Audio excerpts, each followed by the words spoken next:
Welcome to another episode of This Week in Metropolis. I'm Matt. That's James, as always. This week's episode, very, very excited to have a brand new guest on the show. Jason Parker's going to be talking all about comics and educating me and James. As you know, we're not exactly experts on this subject. So look forward to that. And also lots and lots of news that has happened over the last week, which, again, we're dying to just have a chat about. So, yeah. Very soon, you will hear that all. But first, James, where can they find us? Well, in one word, Matt, they can find us everywhere. If you're watching live tonight, you're either watching on YouTube, Facebook, or on Twitter now, which is a new feature. So make sure, if you aren't already, to hit that subscribe or follow button. And after the show, you will, not long, probably by midnight, Matt will stay up doing his magic, and then it will be available to listen in audio version.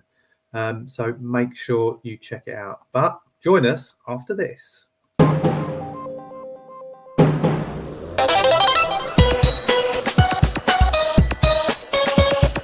Hello and welcome to This Week in Metropolis.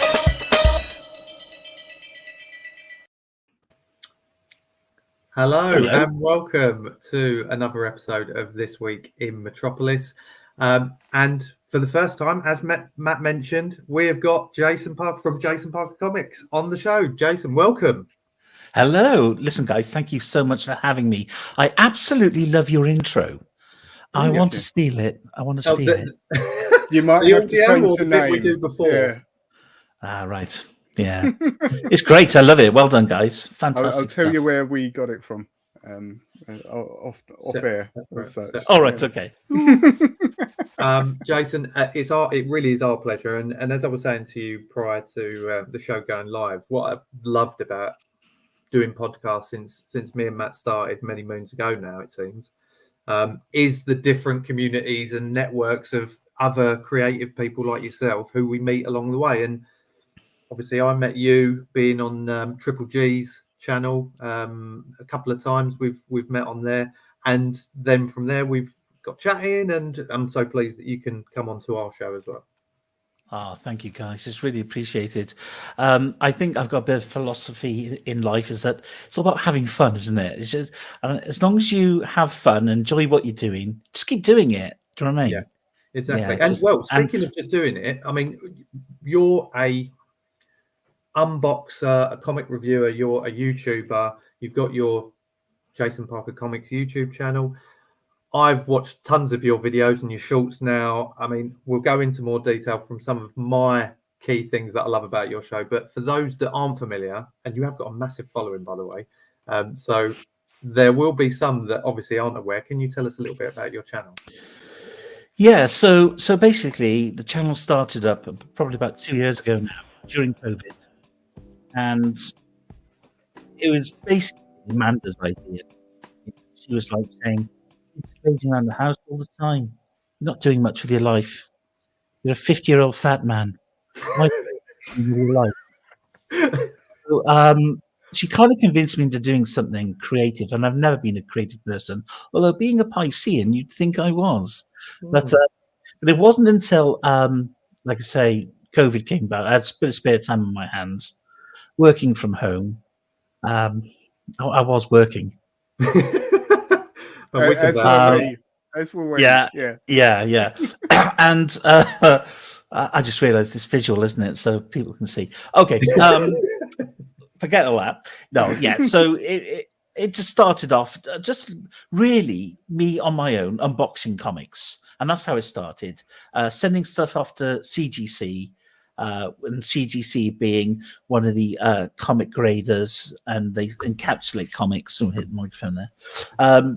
So yeah, there's a couple of graders. There's CBCS and CGC are perhaps the most popular one. It'd be quite an expensive business, unfortunately. And ideally, it was just really unboxing some stuff and getting surprised by the grade. And it seemed to take off quite well. I had a couple of shout outs from people in the early days, which really helped my channel, to be fair. And I do want to give a big shout out to Superpower Review, Kevin Vidina, who was one of the first people to give me a shout out. And things moved on. And of course, as time got on, Amanda wanted to get in on the action, didn't she? So what we had a situation there where Amanda would normally tell me off and berate me behind the camera. Just quite embarrassing, really, chipping in. And then she wanted some of the action. So she actually started joining me face to face. And actually, since she's come on board, my subscribers have gone up annoyingly. So she takes the credit for it. There you go. But it's great. And, as time's gone on, I've sort of expanded from just doing unboxings. I go to local comic shops, promote local stores, because I'm a big advocate of supporting local guys. So I tend to travel because I'm based in the Cardiff region. I tend to go more southwest area. But I have been all the way down to Asbo Comics. Have you ever been down there in Truro? Have you been down to St Austell Way? We are comic book, not even novice. Novice would be generous, I think. Matt's actually got a ton of comics. I own some, but in terms of to be honest, like James said earlier, from the friends we've made through doing this, I think we've been introduced to that world a lot more and sort of educated with it. So no, we are complete novices in terms of. Someone will have to take us to a comic book shop one day. Hold our hand. Hold our hand and lead us in. I'll come with you guys. Boys. I'll lead you in. Yeah. I'll hold your hands so we don't embarrass ourselves, and that sort of thing. But I want this one. Yeah, that's right. You mentioned there, Jason, about Amanda, and again, I think the first time we met on Peter's channel. You and Amanda were there, and we were talking about various shows and stuff. And she's hilarious. Watching your video, I mean, you're a very funny man. I'm not just saying that because you're here, but Amanda, and it's one of them things. It's almost become like a bit of a sitcom when she is on, because she'll be sat there and she's staring at the camera, and you say to her, "No, the camera's there, not there," and it's just the same sort of things, and the little bickering that you have on the show. Yeah. Tell me, is it genuine or is it scripted? 100% genuine. None of it is scripted. I can't write a script to save my life. it is all off the cuff. We do have a great chemistry. We have an understanding with each other. But she gets on my nerves completely as well. And that sometimes shines through in the videos. As does I get on her nerves. It's 100% genuine, guys, honestly. Amazing. It's amazing. Is she glad that you started it? Because you said like the seed of the idea was from her to like go and do this thing, keep yourself busy as such. Is she pleased how it's turned out and what is she's one of these people that likes to take all the credit for everything, but I think she's secretly pleased, but she doesn't actually tell me. Do you know what I mean? Yeah. I think she's probably quite sort of pleased the way it's gone, especially when sort of I make a profit on some books, then she's really happy. Well, you meant again profit on books. Some of your videos. I mean, Matt was telling me before you joined us earlier that he was watching through some of your videos over the last kind of week or so, and there was the ones where you say, "Oh, I've got this new most valuable one," and then you get it out, and then Amanda says to you, "But you said that about the last one." Yeah. Or I got it. You've got that book already, and and it's like, I pulled out a Daredevil #1, right? First appearance of Daredevil. I think I spent over £2,000 on the book, Wow. And she just goes, well, it's not what I thought it was going to be. Amazing Spider-Man #1. I said, what? I mean, that's like a £10,000 book. So is that her giving you the green light though? By saying that, is that giving you the green light to then go and it is in my mind. In my mind, it is absolutely.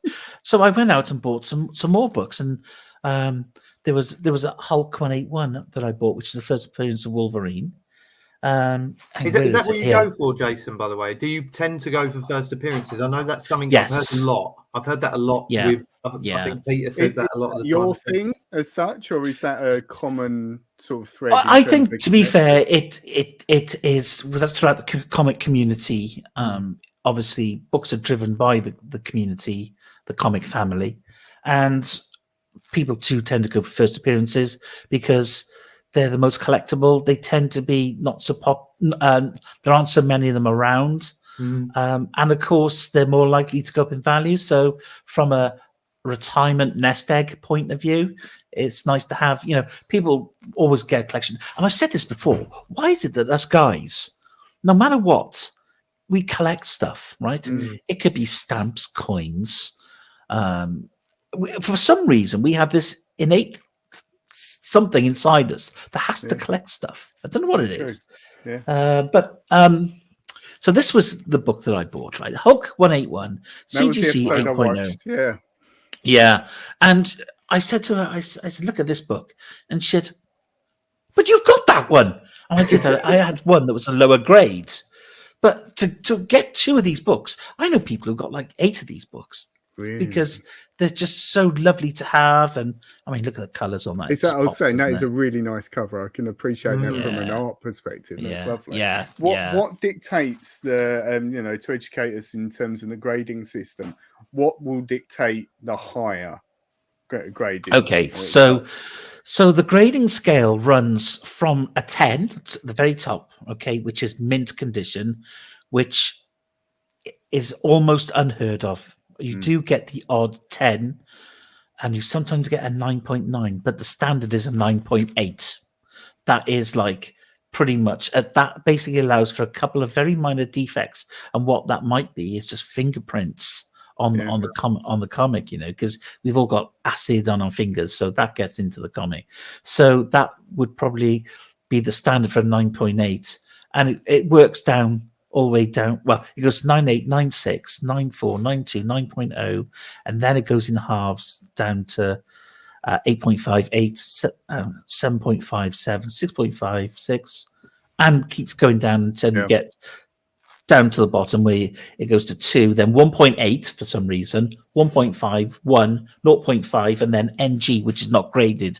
That's where someone has just taken a page of a book and had it slabbed, How weird though. I was going to say, like, surely when you get to the bottom end of the scale, is it even worth it? I mean, does that hold, like, to have a 2 something, let's say, is it worth getting that graded? Because surely like looking at it from a value point, I guess, or a collectible point, surely that's quite common then. Like there will be more of those books at that sort of there would be more, and there'd be high grades, but it all depends on, I suppose, what you can afford at the time. Sure. And you've got obviously a 2.0 for, say, that Daredevil I got, low grade, cost £2,000, but if you wanted an 8.5 or a 9.0, you're talking £60,000, £75,000 for the book. So it's all based on what you can afford, and that's what I love about it. The comic grading system, I suppose, it's it's available for everybody, and it suits most purses, if you like, and people's backgrounds. If you want a comic, just get a 0.5 or 1.0 if you can afford it, because you can always build on that as well. And that's what I've tried to do with some of my bigger books, is start off low and build up and sell that book and then trade others to get to your ultimate grails, It makes me think of, sorry, Matt, I was just going to say, do you know what it makes me think of when I play FIFA? This is a complete random comparison here, but I play online on FIFA, and you essentially build your team from the lowest graded players. You earn point, and then essentially you resell them, and then you bring in a better player. You know what I mean? So in a similar scenario, I mean, that is a really bad. And don't get me wrong, different collectors have different ways of collecting. Some people just speculate to accumulate, as Del Boy would say, and you just literally just turn over books quite quickly. Now, don't get me wrong, I've done that from time to time, because it does help you generate the funds to get your true Holy Grail. And my Holy Grail that I'm on the cusp of getting is either X-Men #1 or Amazing Spider-Man #1. Obviously, the very first appearance of Spider-Man is Amazing Fantasy 15, but that book is really almost unobtainable now, to be honest with you. You're talking. Is that because collectors have like the remaining copies the collectors have, and that's it? They're not. That's partly it, Matt. Yeah, that's partly it. But also, it's such a book that's in high demand with such few copies around. on the census, then they're hard to come by. They don't come up very often, and when they do, people can then command whatever price they want for them. And it's one of those books that's just going up and up. Even if I wanted to get a 1.0 now, right, I'd have to pay in excess of £20,000 to get that book. Wow. And that's in a very poor condition, isn't it? The cover could be detached. Would you though? I know for as a collector, for the sake of owning that book, like to think I have that piece of history, in a way, would you settle for that? 100%. Yeah, 100%. Absolutely. I would go to I'd say go to 0.5. Normally, when a book reaches 0.5, you've got a situation whereby you've got a lot of defects on the book. You've got pages missing. You've got what else have you got? You pages split, cutouts of the book. Coupons someone's taken name out, written on it. And absolutely. I'm sorry to interrupt here, guys, but Amanda's just walked in. She just thinks it's like a normal day, talking normally. And I'm live. I'm absolutely live. Well, what's the show now? It's not the same show. Come and say hello to the boys. It's Matt and James from this week in Metropolis. Yes, you do. What do you mean you don't know them? I've just been talking about Amanda. Hi, Amanda. and you are live. Yeah, you are live, 100%. And so I'm sorry, guys, and this is going to look terrible on the podcast, isn't it? It's not a problem. She can listen back to it tomorrow and see that she was actually live. Yeah, and we talked very positively about her. Exactly. Yeah. The funny, when you were just talking there, I'm sure I've seen you guys, and it's not just been yourself as well, but do you send comics off to almost be like cleaned and kind of, if they can be repaired? Yes. Before getting them graded? Yes. Now, there's a fine line between restoring a book, and cleaning a book. Because if you get a book cleaned, over the years, some books get stacking dirt on them, and there are ways of getting some, not all of it, but the majority of the dirt off. But a book can look much nicer, present much better by almost ironing out all the creases. So I do send some books off to different people. There's different presses called James Gower, and also Richard Chappell I currently use. And they got like these presses, and they just leave it in there for maybe a few hours, or depending how bad the creases are, maybe longer, maybe overnight. And the difference, honestly, in the way a book looks is incredible. And then when you send it off to CGC to get graded, you could possibly get a grade bump. What may have only been, say, a 4.5, you might get a 5.5 or a 6.0 grade, so which then increases the value of the book. So but obviously you've got to weigh it up whether or not it's worth doing that. If the book has the actual value behind it, there's no point in doing it like with modern cheap books, because you're not really going to get any return on it. You probably make a loss, in fact. How would you clean it? What sort of process is involved in cleaning it? So I think what they tend to do is use a soft, damp cloth, press it on, and then that lifts some of the dirt. Wow. They may even heat the book, and almost it kind of sort of peels off some of the dirt. I'm not an expert, mate. I don't really deal with it. It sounds nerve-wracking. It's like one of those things that, you've got this thing and it's got value to you and to the world, and that to have something done to it is that wow. Yeah. I couldn't do it myself. I don't think I've got a steady enough hand, but I know someone who I'm not going to name, but they started pressing their own books by using an iron. Wow. And they said it worked. I would not trust myself with an iron. Not with something that's worth £2,000. Definitely not. Well, I remember, strangely, Chris from Off My Shelves has just commented, I think you've had more Welsh comic YouTubers than any other podcast. We are going for that world record. I have talked to James about Guinness World Record. I think that could be the one. But when we had him on the show, he was showing us how if you, and apologies everyone, I can't remember the name of the particular books, but like the big hardcover sort of books Oh, were when you're showing us opening it. how to open them properly. Oh, right. Showing Yeah. that you the don't graphic damage the novels. spines Yeah. and Yeah. those sort of things. Yeah. Yeah. Oh, yes. The thing is, I mean, I don't tend to read a lot of comics. I do read some, but what I do tend to do is buy the graphic novel or the trade paperback, so that the actual comic that I bought then stays in pristine condition, unread. Mhm. And if I do decide to send it off to be slabbed, I know I'm going to get the highest grade out of it. But I don't want to lose out necessarily on read the books. I will get the graphic novel. Now I know a lot of people are very careful with the spine, whereas I just like rip it open and just have looks. I don't really care about it. Do you know what I mean?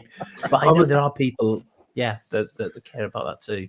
I was going to say, having just watched you on Pete's channel on Triple G, and if you weren't there watching it live, then please do go check it out for the viewers and listeners out there. Great show, Triple G Comics. I think that was one of the questions that was asked about for all of you guys, whether you actually do read the comics that you get. And I was shocked that you don't read necessarily every single one of them. And it's more kind of the value of them, I guess, and to add to your collection rather than it being something that you Yes, like yeah. you're a It's huge fan of the character or whatever. I suppose the way I try to liken it to is that as a collector, so if you wanted to collect coins, ideally the best coins to collect they're uncirculated, aren't they? Same with the notes. And similarly with stamps, you're not going to collect used stamps. Yeah. So you wouldn't necessarily be collecting high-end comics and reading them. But that's not to say that I wouldn't read that story, because I mentioned on Peach Show that I've got a Kindle account, so I'm able to download digitally certain comics anyway that I want to read. Yeah. So I don't feel like I'm losing out in any way. Have you got a favourite character or a particular? Would you? I guess, is there one that you always do tend to get? I think Pete loves Thor, I think, and characters like that. Oh yeah, Pete. Yeah, for me it is Spider-Man. One of my favorite characters, and that's fair to say. That's probably I'm with the majority there. But I do have a newfound love for more independent books, and the books I'm collecting at the moment, which I am actually reading rather than sending off to CGC, because I have no intention to send these off to CGC, is a series called Ice Cream Man.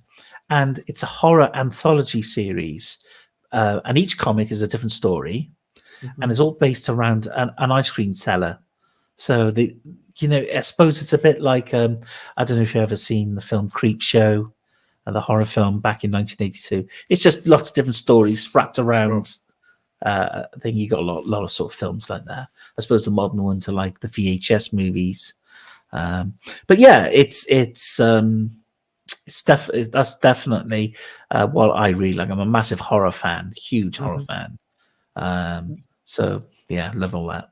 With because we had a conversation, I think maybe last season on our podcast, about what is classed as vintage now, and so we had the discussion of, where would you draw that line in terms of vintage? In terms of comic books, does that exist? Like, what would you regard now as an modern old to vintage? modern to vintage? Where's that line cut off? Well, do you think?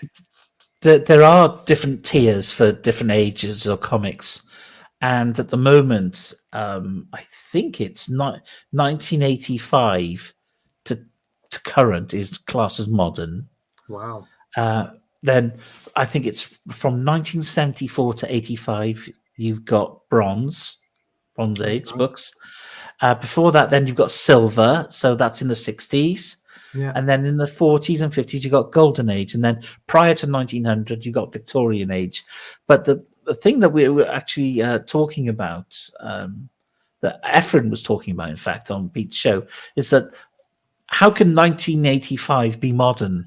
There's got to be a new age that's got to come in at some point, because you can't keep going on through the years and 1985 still being modern.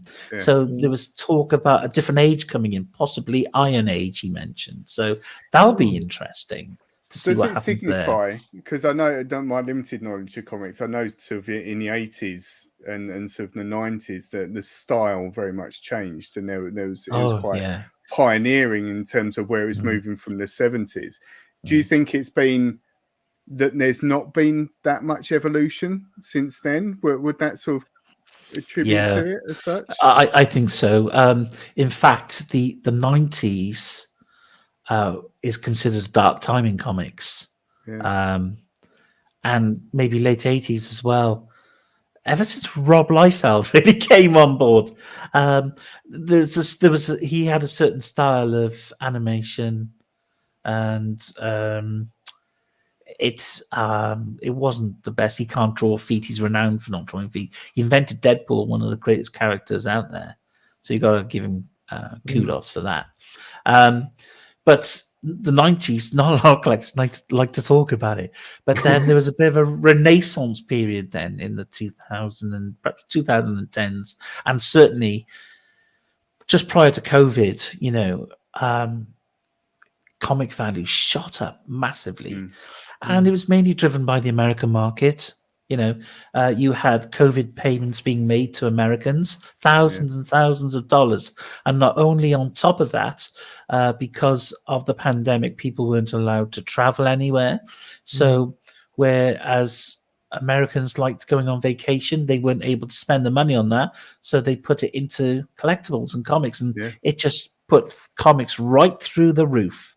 Absolutely went crazy for a year. But prices have started coming down again now.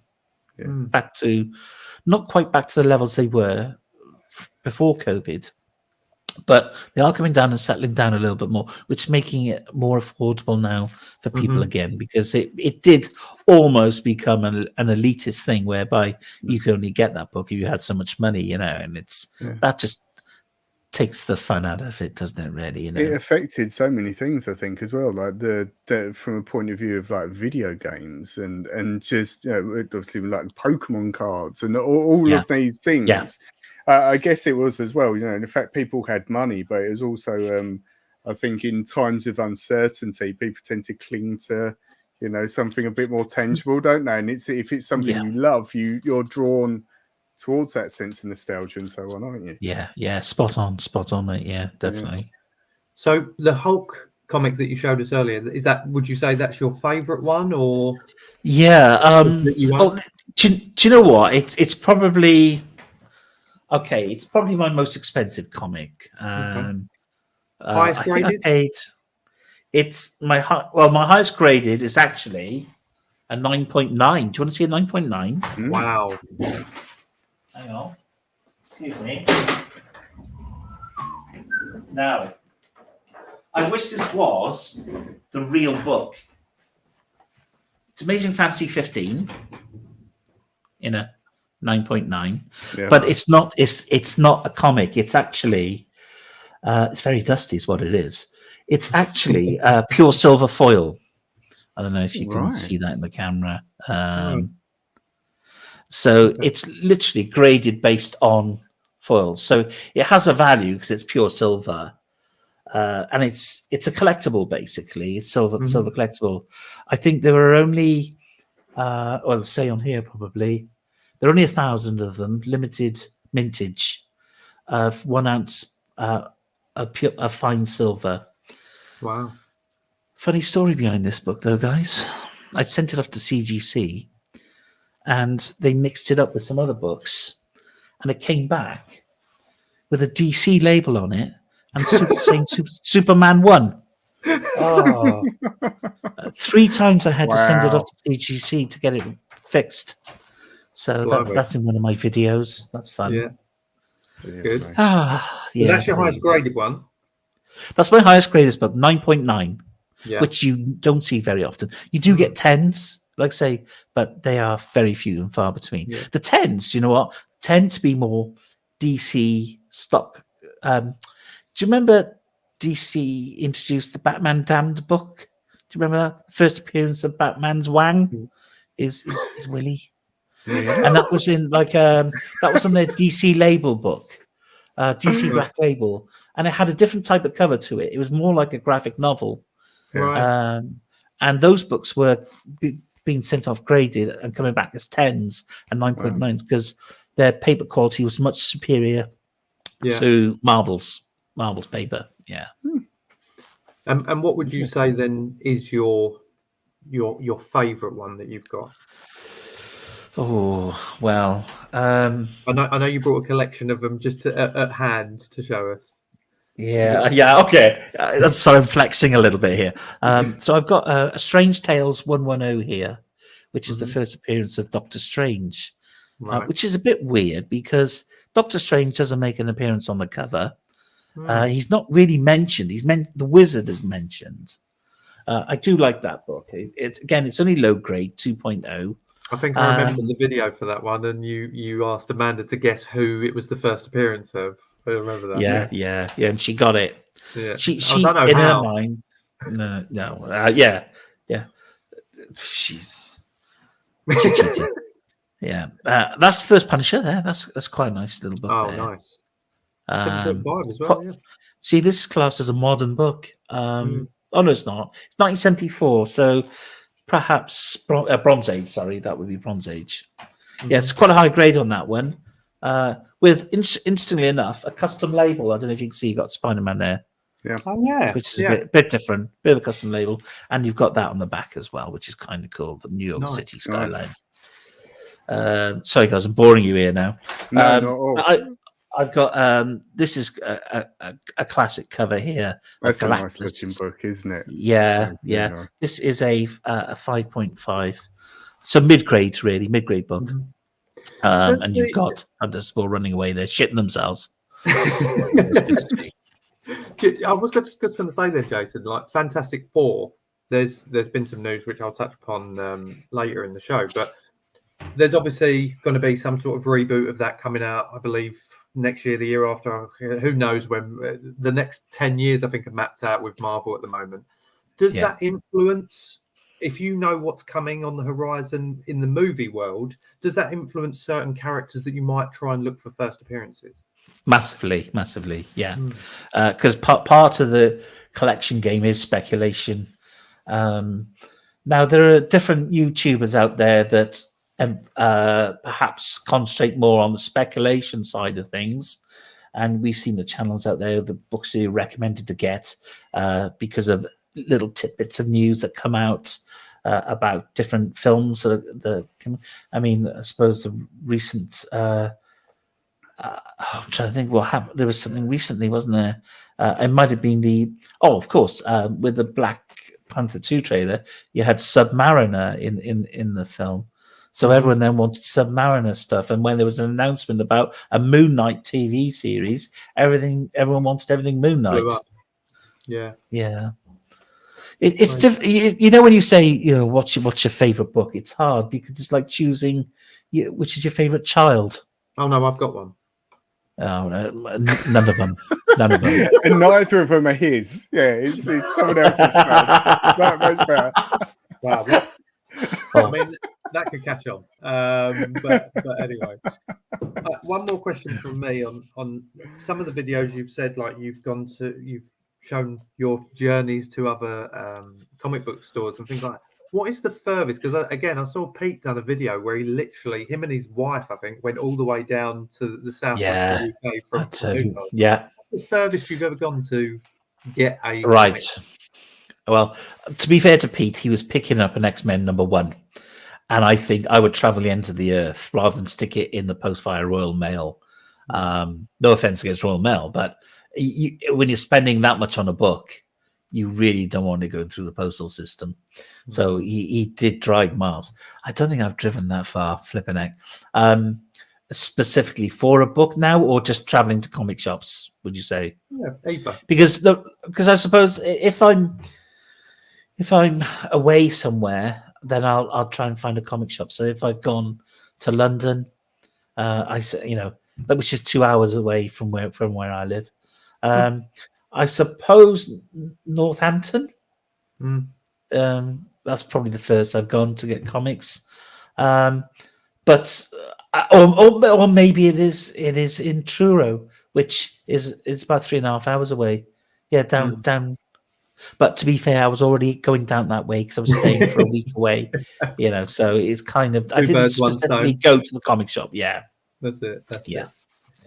Matt, have you got any more questions for Jason before we go into the second No, half of the show? let's move on. Let's have our interlude. Let's have a little interlude. And it's funny because we did just mention, or you just mentioned, X-Men. So, Jason, if you haven't heard this already, you're in for a treat. Okay. And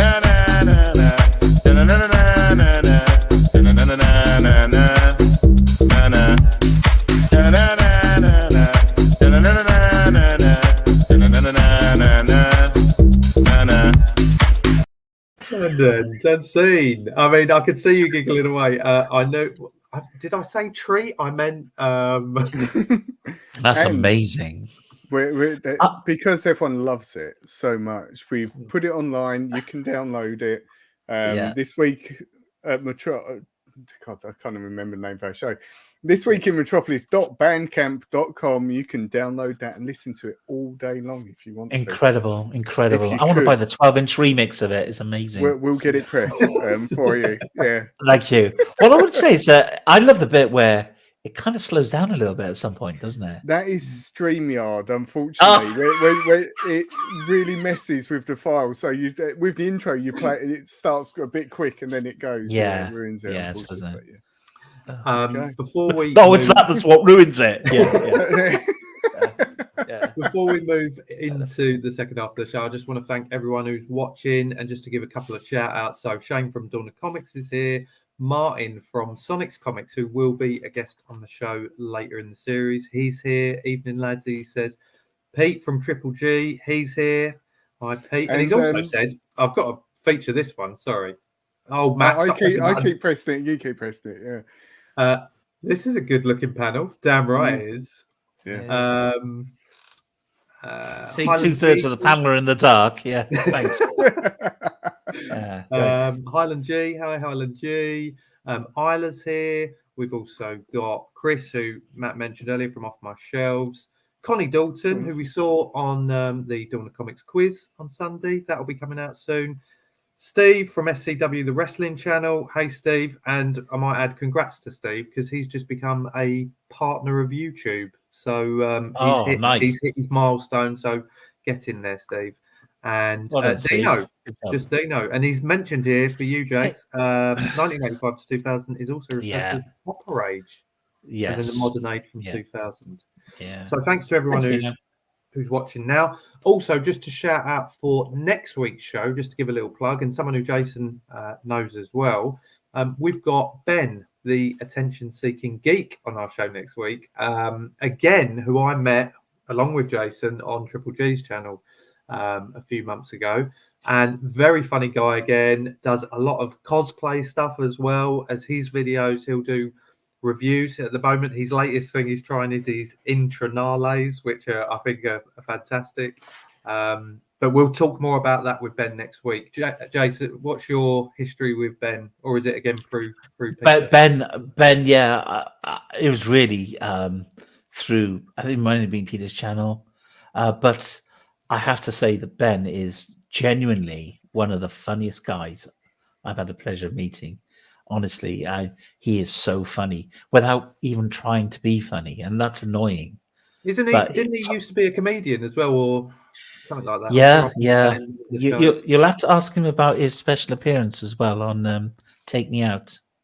Oh, we're going to have to research this, Matt. Write that down. Yeah, definitely.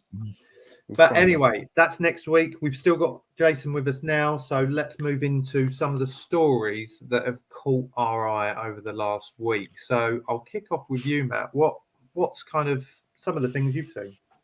Well, the thing that has come out in the last couple of days, and I'm so upset, and I didn't even know it had happened until this morning, which it was a little bit too late, is the Grand Theft Auto 6 leak, which has been so big that it's been on BBC News and it's been on main sensible newspapers and things like that. It seems to have taken over the world a little bit. And what happened is someone 2 days ago leaked, I believe it was 90 videos and some screenshots of Grand Theft Auto 6. And Grand Theft Auto 6 had only been announced, or not really announced. People had been speculating it, but Rockstar, who make the game, had only acknowledged that they were doing it sort of a couple of months ago, I think it was. But all of this footage was allegedly from 2019 and that they'd got. So it's still quite rough.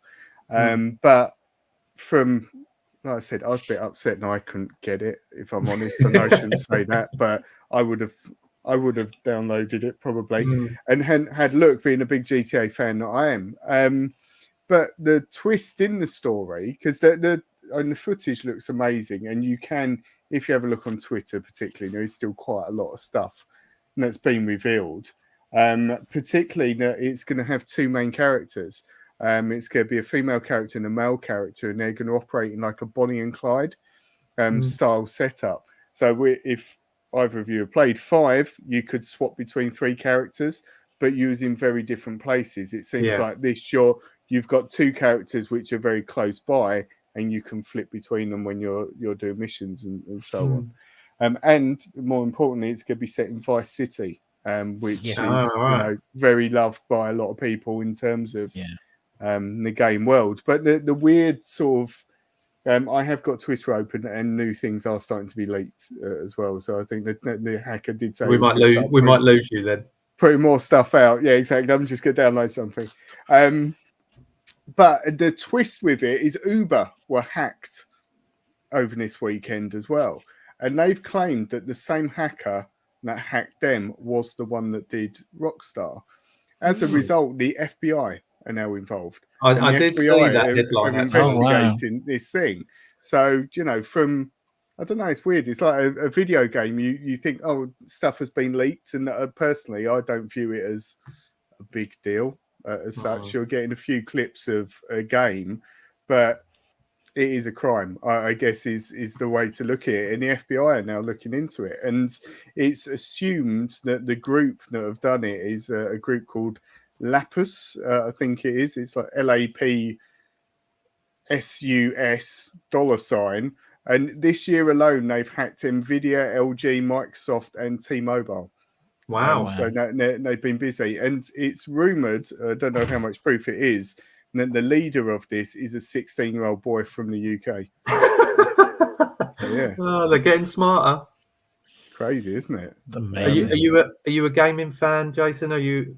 Yeah, I'm a big gaming fan. Yeah, I got most consoles. Started off back with the old Atari many years ago. Yeah. Sinclair Spectrum, Commodore 64. Worked my way up to. I never had a NES or SNES. Really interesting. Then I had the Mega Drive, then the Mega CD, Sega Saturn, Dreamcast, which is one of my favorite consoles of all time, I have to say. Just poorly supported. Obviously PlayStations, all the PlayStations, Xboxes, love my gaming. Do you think that, like, with something like this, with the stuff being leaked, do you think that damages the game? I mean, being able to see it before the studio intended it to be seen, do you think that has a lasting effect on the thing? Well, it's a bit of a funny one, isn't it? Because in a way, it creates more hype for the game, doesn't it? Yeah. So could increase sales. And really, maybe Rockstar are kicking themselves for not leaking the footage themselves, because the amount of publicity this has had, like say, going on national news, BBC, ITV, yes, it's a crime that's been committed, but people have been, let's be honest, guys, people have been waiting this game for a long time. Yeah. Okay. GTA 5 has been out for many a year now, and you've had so many different mods that you can do with it. And when all people really want is updated graphics, and from what I've seen of the graphics, they look incredible. Yeah. It looks amazing. It does look absolutely incredible. But in terms of you saying the publicity, I think it was something like the tweet that Rockstar put out confirming that it was real. They'd sort of admitted they'd been breached and so on. I think that got something like 1 million likes on there. And people were saying, well, if that gets 1 million likes, how well's the actual trailer going to do if that's the sort of, response that it's got? But yeah, it's amazing. I have put together because I know James likes a list of facts. So I put a list of facts together for GTA 5 Go because on then. I think that a representation of why it's such big news is how successful GTA 5 was and how much money it means to them as a company. So when GTA 5 was released, which was in 2013 now, Wow, which that has been ages. madness, isn't it? When it was released, in the first 28 hours, Rockstar earned $800 million from selling that game. And since it's been released, any guess as to how many million copies it's sold? Well, since its release. Since its release in 2013, yeah, how many copies? Right, so because it's had different incarnations, isn't it? It was the PlayStation 4 version, the PlayStation 5 version. You know, I'm going to say something 50 million, something ridiculous. James, am I way off? I'll say 2 billion. Wow, no, it's not that many. It's the second biggest selling game in. Just one more guess is coming. One more guess. 200 billion. Says Chris. That's impressive. The guess. No, it's 169 million copies, which is still a lot of copies. The only game to beat that is Minecraft. Is the most biggest selling, which is 238 million. But since the launch, they've earned $7.6 billion from the game. And incredible. It is, to give it a comparison, a lot of the money they make from online now, and they have 195,000 users that still play it on a daily basis. So it's crazy, isn't it? It's such a success. So if you look at those numbers, think what the next one will do with the anticipation of it. So I think sorry, go on. No, I was going to say the online edition, I think, has just made it its own. It's kept it alive forever, isn't it? Yeah, absolutely. Really yeah. And of course, you've got kids that have got their parents' credit cards linked to their PlayStation, so they're just buying all the credit, all the upgrades, the extra whatever you can buy. I don't know if you can buy any sort of clothes and stuff like that. You know, all the mods, and it's just like, oh boy. That's like a whole. When you think about growing up, you mentioned some classic consoles a minute ago, Jason. But he was obviously thinking. He was thinking of Pete at the time. Yeah, clearly, it's late. What's the time? But we've talked about it before, like with how gaming's evolved, and now with the addition, it's no different to a game on your phone now, where you download a game, but you've got to access all of the game. You've got to buy all these different add-ons. It's just a money kind of spinner, really, isn't it? I pray they don't do that with 6. I mean, I played 5 and completed the game. I loved the story mode, and I loved how rich the stories are in the GTA sort of games. But I've not touched the online at all. And so I just hope that they don't just go for the money and actually produce a proper sort of story-led game with it, because I think that's such a strength of them. So, I agree. There seems to be a trend now of going away from solo missions and solo stories, like offline mode, if you like, and just being online. And I'm not, whilst online has its benefits, I'm not. It's nice to have the choice, really. Yeah, I agree. Yeah, and it not to be a token add-on. So I think it is a bit like that. They build an online game and then add this sort of little sideline of a story. Yeah. But hey, have you got a favourite game, Jason, of all time? I suppose for me, it was around about 1995. And a game called Tomb Raider came out, and I was absolutely addicted to it. I love the puzzle elements, and the original games was more about exploration and puzzle elements rather than just shooting loads of bad guys all the time. As the I suppose the licenses just sort of progressed into sort of fighting baddies.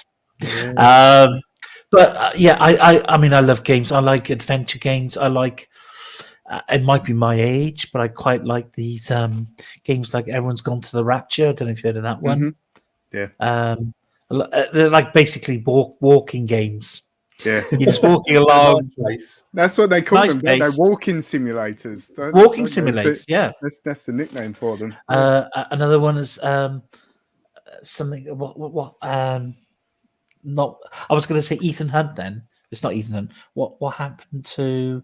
Oh, I can't remember. There's like a murder mystery thing you've got to try and solve. I think I know what you mean. What Like happened hunting was to something Hunt? The vanishing of Ethan Hunt or something like that. Yeah, Not Ethan Hunt. it That's was. Mission It was. Impossible. It was a Microsoft game, wasn't it? Yeah. I know exactly what I mean, but I can't think what it's called. No, but games like that I love. I bought a game the other day, which again is a bit like what you said. You get older and your taste changes a bit. Yeah. And the game I last bought on Steam that I've not played yet, I bought it last week. It's called Wayward Strand, and it's made by this Australian publisher, and it's about a care home like for the elderly that's in an airship in the air, and you're the daughter of the lady that works there. And you go around and talk to these different people that are in the care home about their lives. So you get to know the old people, and they share their stories. And as they're sharing their stories, it adds to this. There's a plot as to what's going on, and you have to. It's like an investigation sort of thing. Yeah, it sounds amazing. That's the one. That's it, Ethan Carter. Yeah, Ethan Carter. and Yeah, it's a really touching game, and it sort of makes you appreciate life as such because of the stories and that. I love that when these games you tell me about, Matt, there is like a message behind it rather than like Jason just said a minute ago. It's not just going around shooting people or whatever. Shoot people in the face. Yeah. No, exactly. Yeah. It's nice to get the old noggin working as well. And there was a great game that came out a couple of years ago called The Witness, and all it was really, you're just walking around in this beautiful environment, but going up to I don't know, going up to the boards with a line, puzzles, isn't it? Weren't you? Yeah, solving puzzles. Yeah. And it's something quite therapeutic about it as well. God, I'm old. Yeah. Well, guys, I mean, I'm 36 and I'm still playing the same game, just different evolutions of it since my first gaming experiences, which is FIFA, which is sadly coming to an end, or at least in the FIFA format after the latest instalment. Is that the license is gone? Is it from FIFA? Is it? Yeah, FIFA have decided they want to do it themselves. Yeah. Ah, right. Basically, I think they just turned DA down, haven't they? They just said they don't want to do it with you anymore. I think they know where the money is, don't they? Yeah. But James's life will have no purpose after that point. Yeah, that will be there. I'll need to get a hobby. Comics. That's it. That's it. James will be dropping $3,000 a week on rare books. Exactly. Jason, I'll move on to you next. What stories, if any, have caught your eye over the last week? How about this? You've got Keanu Reeves and Constantine 2. I've got that written down. I'm so pleased that you mentioned it. Yeah. This was something that I know Keanu Reeves was interested in doing for a long time, and he's been in many an interview, and he's been asked the question, what film would you like to go back and do, or do a sequel to? And he has said I would love to do Constantine 2. So now that this has come out, I'm really excited. Is it a Marvel character? It's DC. So it was obviously a Hellblazer. I think his first appearance was in Swamp Thing. I want to say 57, something like that. But he makes his first appearance there, and he was in the Hellblazer comics. But of course, really exciting to see. And I loved the first Constantine film. I loved it, and I think it had its critics, didn't it? I've never seen it. Haven't you really? No, that will have to go on the list for me to watch. It's quite a good cast. I think Shia LaBeouf's in it. Is Shia LaBeouf in it? I think he is. Yeah. He is Shia LaBeouf, one of his first roles. Right, I love Shia LaBeouf. He loves clapping on my videos. And you've got what's her name? She's beautiful. Daniel Craig's wife, Rachel Weisz, is it? Rachel Weisz. All right, I think yeah. she's in, isn't she? Okay, yeah. Yeah, yeah. Mm. Thank you, Phil. Yeah, I agree, mate. It is a very underrated movie. And I tell you who's in it as well. She's brilliant. The actress. She's in Doctor Strange. Who is She's bold in it. I know exactly who you're on about. Very androgynous looking, isn't Yeah. she? She's like the guru, isn't she? My memory's terrible. Oh, not Tilda. Something. Yeah, Tilda Swinton. Yes. Yeah. That's it. Yeah. Yes, she's in it as well. Yeah. She Amazing. plays Gabriel, I think, doesn't she? And I love all this mythology of angels and demons.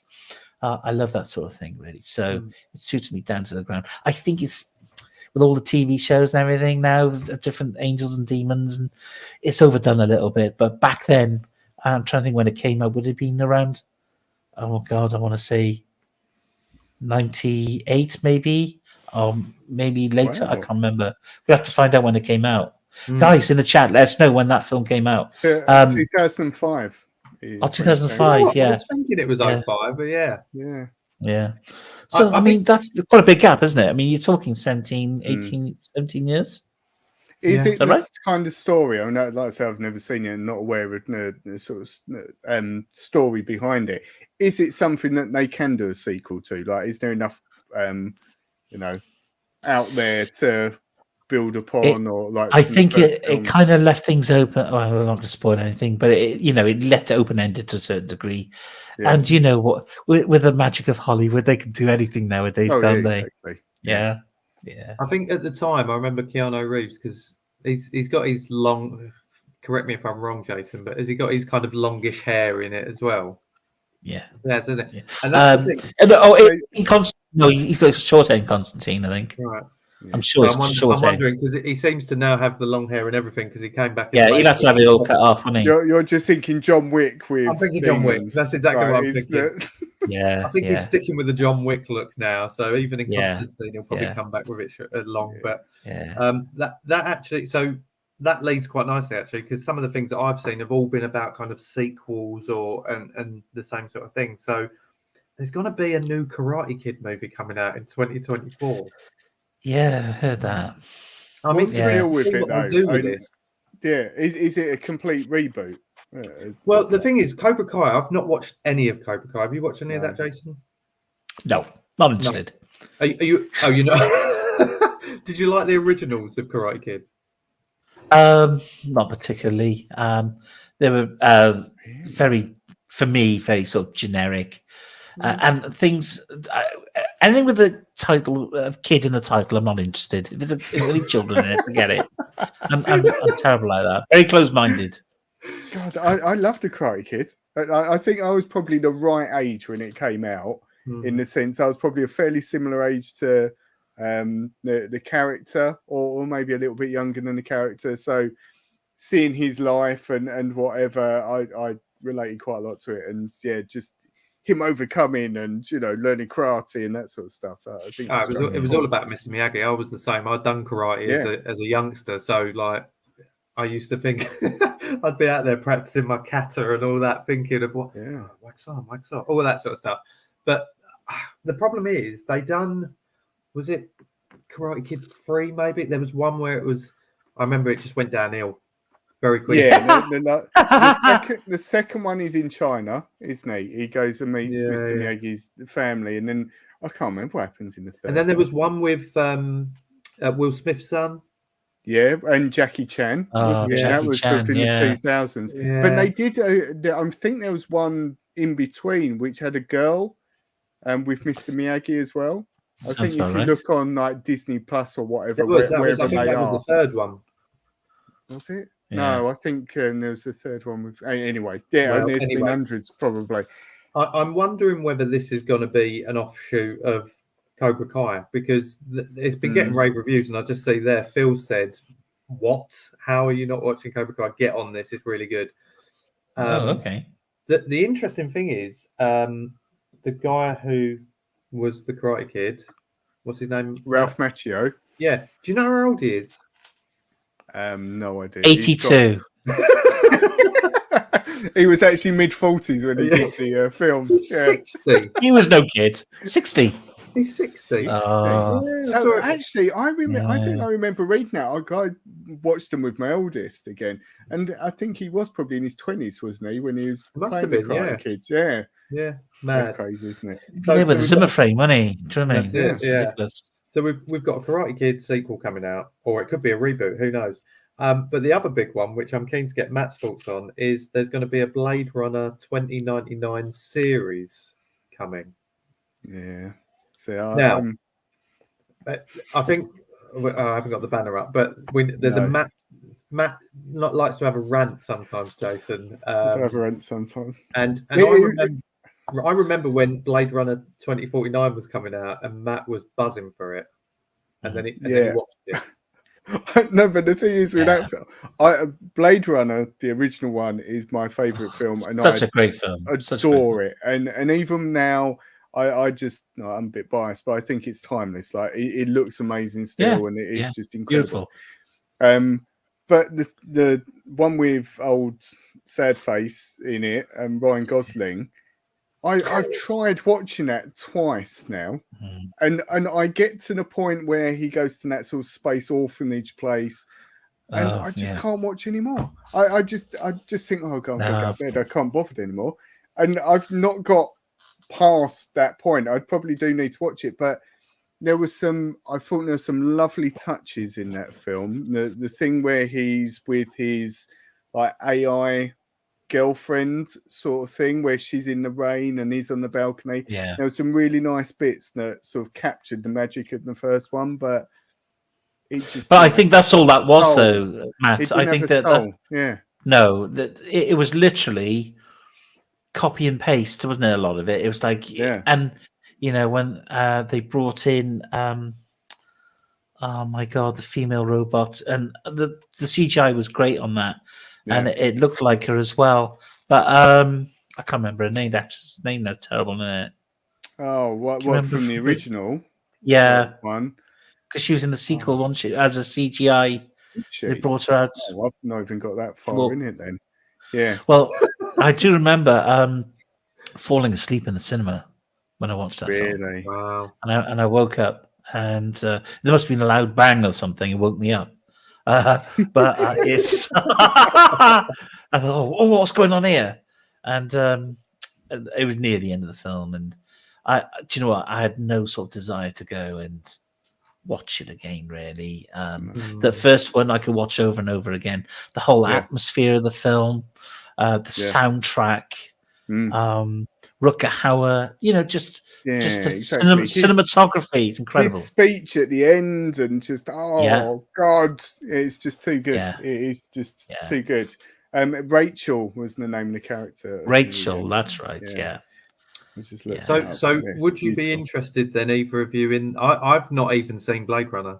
I hate to say that, I probably should add that to my list. You must add it. Must watch.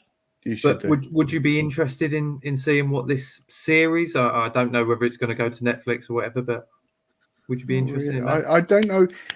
I think the danger with these things, and like when Blade Runner came out, it sort of and has since it sort of defined what film and games and even define as like cyberpunk. Like they when like, even that cyberpunk game, I know there's been lots of books and stuff to support it, but they follow that sort of look. Yeah. That sort of slightly Asian and like the dark and the gloomy and the neon and that sort of thing. And I think I would just imagine it will be a program that just like Jason said, it's like it imitates certain parts of it. Say, oh, look, this is the same. Look, there's rain. Look, there's a flying car. Look, there's whatever. But it doesn't really bring anything else to the table. It would probably be interesting. I'd probably be interested in seeing a film where it follows a Blade Runner, following like different cases that he's following different replicants and hunting them down. I think that'd probably be quite interesting. It'd be all right, but I don't know. It's a hard act to follow, I guess, is the thing. Is it always when you're trying to do that sort of thing? I'd probably give it maybe 1, maybe 2 episodes. Yeah. To give it a chance. Give it a chance. You know, give everyone a chance. But after that, if it doesn't sort of go anywhere or the characters aren't believable or likable, then I'd probably just say, sorry, you've had your chance. Goodbye. Next. Goodbye. A program that I've seen recently that I completely forgot to mention is an animated series that has started. I can't remember the channel it started on, but it's an American channel, so you may need to find it by other means. Is what I would say. It's called Pantheon, and it's about It's slightly futuristic. It's about a girl whose father died very recently, and she's struggling a bit with it, and she's getting bullied at school and having a bit of a rough time. And someone starts talking to her on a computer, and sort of starts helping her out with her day-to-day life, and sort of gets back at the bullies and things like that. And she discovers that the person talking to her is actually her dad, and her dad worked for this company that had successfully taken people's minds and put them on a server. So they're living in this sort of on a computer basically, and she discovers that her father was one of the first people that they did that to, and they've covered up that he died. Basically, they said he died, but what they've done is extracted his mind and put it into it. So it's amazing. It's beautifully sort of done visually, and it's a nice. You have a real contrast of the girl and her sort of emotional struggles with what she's going through with her mum and so on, but also the more conspiracy side with the organisation that are doing this thing. Yeah, check it out. It's really a good. And that's called Pantheon. Pantheon, Pantheon. Yeah, phenomenal. Really enjoyed that. It's the first thing I've seen in a long while that I thought, wow, this is fresh and it's really really interesting thing. Nice. I think you've got a friend who's just joined here, Jason. Hi, Rick. How are you? How are you, buddy? All right. Thanks for watching. Yeah, thanks for coming along, Rick, and for checking us out. I mean, we are going to be wrapping up in a second, so you won't have That's to right. Catch you on the rewind. That's it. All Catch you on good. the rewind. I think that's a nice little touch as well, Matt, about recent discoveries, like things that you found. Because I was recommended to watch with the kids Cupheads. Has anyone seen that? Which is that from the game? I have no idea, but it reminds me, and I'm sure you two will be familiar with Ren and Stimpy, which I grew up watching. Oh yeah, I love Ren and Stimpy. It's that sort of humour, and the kids absolutely love it. I mean, I've got a now 6-year-old and a 2-year-old, and they absolutely love it. So that'd be my research. Have you found any new sort of shows or anything recently, Jace? I don't have Sky anymore, so I'm still waiting to watch the House. Is it House of Dragons? Is it? I'm still waiting to watch that. Is it prequel or? I think it's a prequel, but I have been watching the new Lord of the Rings series, which started off great. The next episode was a little bit, but it's getting good again now, and I'm really starting to get into it. So I'm enjoying that. What else have I been looking at? Do you know what? I spend most of my time now on YouTube looking at other people's videos. That's the problem. There's a few films. What did I watch the other day that I quite enjoyed? I tell you, it's quite an old film. It's old. It's a couple of years old. Called The Gentleman with. Oh my god! That's all right. I watched that for the first time probably within the last month. Yeah, same. Amazing. Such a great film. Yeah, absolutely. Matthew McConaughey. Yeah. Guy Ritchie film. Absolutely brilliant. Such a great. And I'm kicking myself for not watching it a couple of years ago. Same.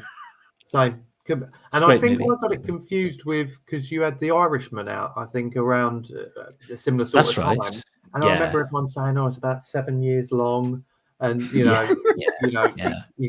going to take you a few sit-ins. And I remember, and I must have confused the two because I remember, I think it was around my dad's birthday, and I was up there, and he said, "Oh, we'll just chuck something on," and he said, "Have you seen this?" And I was like, "That's really long, isn't it?" And he went, "No, it's about a couple of hours, if that." Yeah. Oh. And again, watching it, I mean, It's amazing. It's up Yeah. there, I think, with some of his best work. 100%. Yeah. Hugh Grant's great in it, isn't he? Hugh Grant's Brilliant. Charlie, is it Charlie Hunman? Is that the guy's name? Yeah. Was he in Vikings or something? Charlie Hunman. I'm trying to think what he was in. Something like that. Yeah. He looks like a Viking. He looks like a Viking, Yeah. doesn't he? Yeah, just a great film. Great film. A And great movie. Matt, we posted your first review, your 1 minute review of Hate, Yeah. which you.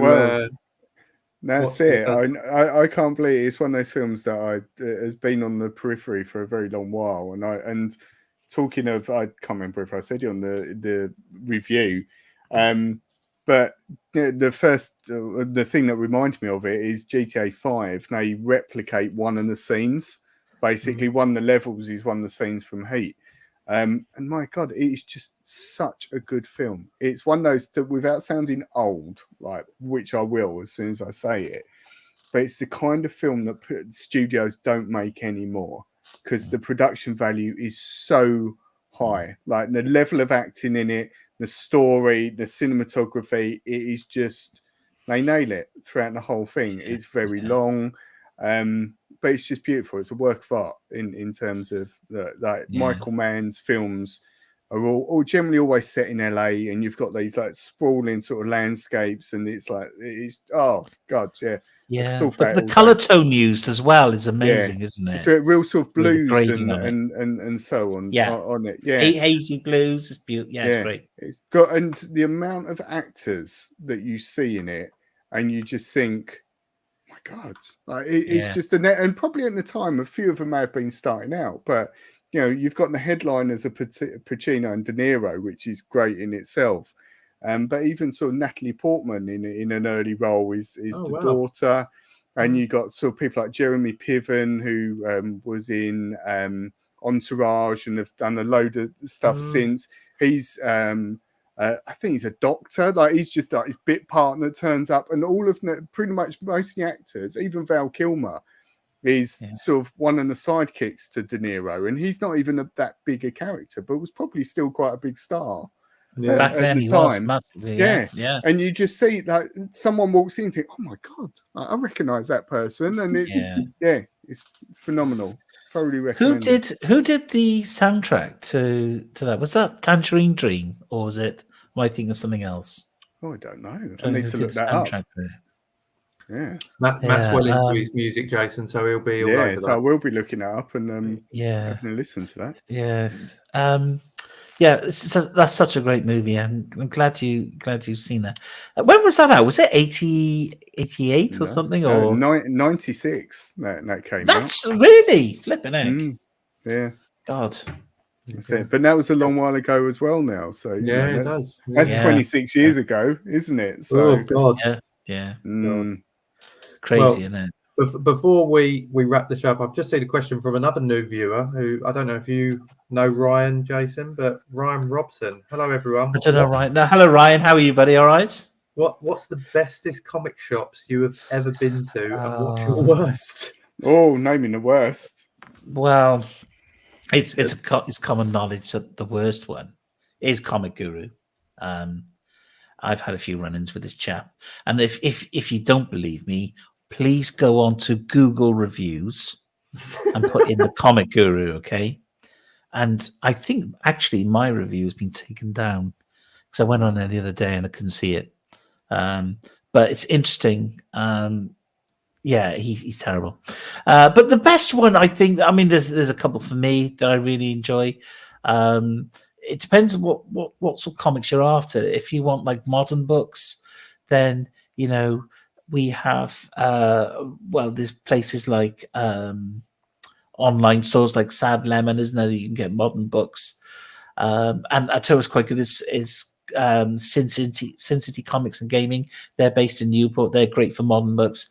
For older books, I'm a big fan of Cardiff Comics. They're based in an old antiques market, and it's sort of tucked away a little bit, which is great.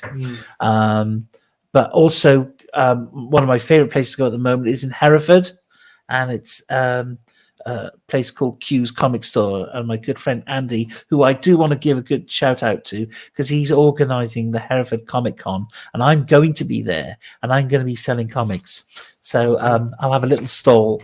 So please come along to the Hereford Comic Con, and that is on, I believe, I'll have to double check, but I think it's around about maybe the 16th of October. I'll double check on that. But let us know. We'll plug that as well for you. So awesome. Well, I mean, I'd love to say I've got a favourite. I think I've probably been to a handful with Mark, who obviously is a contributor to the show in London, but I couldn't necessarily say I've got a favourite or a least favourite. Matt, you're probably much the same as me. The only one that I've probably been to, and that was a very long while ago, in Barking in Essex, there was a place called Rodney's Games and something. I can't remember the maybe. But you went in. It was you went in, and I can't remember what they had in the front, but in the back they had sort of comic books and then video games as well. I remember them selling the Neo Geo. And I remember going in and see like a Neo Geo in the box, and it's like, wow, that's amazing. I remember him having like the where it be in the 90s, it was like the Death of Batman and Death of Superman, sorry, and like around that sort of time. But that's probably Books and Games. Books and Games, I think it's called. What is Books and Games? Well, there you go. I think that wraps up this week's show. Jason, thank you once again. Oh, sorry, Matt's not wrapping up yet. No, well, one thing I wanted to say, just because I've got the prop here, is we will be doing a giveaway, and me and James have been talking about that, but we need to sort that out. We'll be giving away our Season 11 hoodie, which if you're watching this, that's nice. You will be able to see the Season 11 hoodie. This actual hoodie we'll be doing a giveaway for, which what does that say on the back, Matt? It says so. In Japanese, this says, King P here and Steelio7. Welcome to another episode of This Week in Metropolis. That's amazing. And then below it says podcast and then season, and that is 11 in binary. Nice. They go, no, actually, episode 100, I think that is. And for the 100th episode. Yeah. And that's really cool. That says podcast there. And again, episode 100 to lovely. Represent that. So we will be doing a giveaway for this exact hoodie. I have worn it once for a photo, so it's got my DNA on it, so that adds more value. I feel you can clone me. You can clone me just by winning this hoodie. So we'll be announcing the question and announcing how you can get that, and it is a bit of a scavenger hunt that we're going to do, an online scavenger hunt that we've got the question for. But James will be posting that at some point. So yeah. So your channel is so much more interesting than mine. No, that's amazing. You think so? You put more effort into it, definitely. So. We only do it once a week, though, Jason. That's the difference. That's You're committed to yours. That's enough for us. No, I need to be committed. And speaking of your channel, where can our listeners and our viewers, if they don't know already, where can they find you? So I'm on YouTube mainly. I'm under Jason Parker Comics. You can also catch me on Instagram at Jason Parker Comics. I'm on that Tickety Talk sometimes. I'm also on Facebook, but you mainly on that YouTube thing. So please go and check me out on Jason Parker Comics. Make sure you do. And all of the links are in the description of this show when it goes on all the different platforms. So if you're listening to it or watching it, have a look down the bottom and you'll find the links to Jason's social media and YouTube. Indeed. Well, Jason, thanks again. And we look forward to seeing all you viewers. And thanks to you as well for joining us this evening. And we will see you next week. Take care. Bye. I hope you enjoyed that episode as much as we did. Don't forget to like and subscribe so that you don't miss any of our future episodes. Yeah, and you can also follow us on all social media. So you can find us on Instagram, Facebook, Twitter, and TikTok.